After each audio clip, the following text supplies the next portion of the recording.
Un des derniers secours qui a été compliqué, qui a été un peu technique, c'est un secours qui a duré toute une après-midi qui s'est fini de nuit pour récupérer un randonneur qui a chuté. Et donc toute la descente et l'évacuation de la victime s'est fait à dos d'homme, depuis la pointe du Rognier dans les Belles Donnes. Et ça a donc été un secours technique, compliqué et dur pour les hommes. Nous, quand on attaque notre garde le matin, on n'est pas omnibulé par le secours en montagne. C'est une activité parallèle.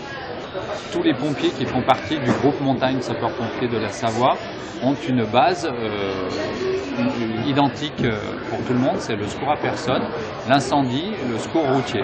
Ensuite, tout pompier, professionnel ou volontaire, peut adhérer à une spécialité telle que le secours en montagne, au même titre que la plongée, que le risque chimique, que le risque radiologique, que le sauvetage des blêments, ou BNSSA, surveillance des plages, mais on a tous la même formation au départ, c'est le secours à personne, incendie et secours routier.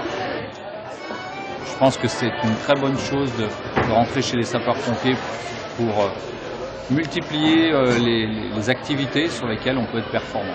Donc il y a des gens chez nous qui sont sapeurs-pompiers depuis 30 ans, qui n'ont jamais touché au secours en montagne, mais qui sont très bons dans le domaine du risque chimique, par exemple. Voilà, donc en fait, la palette que le métier de sapeur-pompier propose est à l'image de ce que les gens font tous les jours dans notre société. Il faut être où les gens vont faire du loisir et où ils vont tous les jours au travail. On ne décide pas du jour au lendemain de faire du secours en montagne. Les gens qui rentrent dans cette spécialité sont des gens qui font des légers de la montagne dans le domaine privé pour leur plaisir, qui ont des compétences.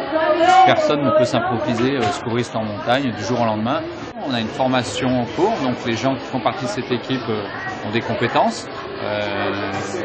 Certains d'entre nous sont guides, d'autres aspirent en guide et d'autres sont équipiers.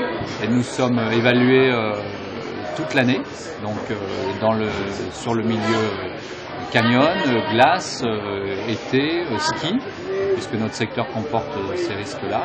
Et pour le pompier lambda qui veut rentrer dans cette spécialité, d'abord il est évalué par nos conseillers techniques, et ensuite ils ont plusieurs jours de formation, ce qui équivaut à presque un mois de formation quand on voit les différentes activités telles que la glace, le canyon, l'hiver. Et en plus on a une spécificité à travers ce matériel que vous voyez derrière moi. On est amené à intervenir sur toutes les structures artificielles en ville, grues, barrages, qu'est-ce que je peux dire, structures métalliques, voilà, donc c'est des trous, des chantiers. Donc, ça c'est donc l'équipe du sport montagne qui intervient sur notre secteur.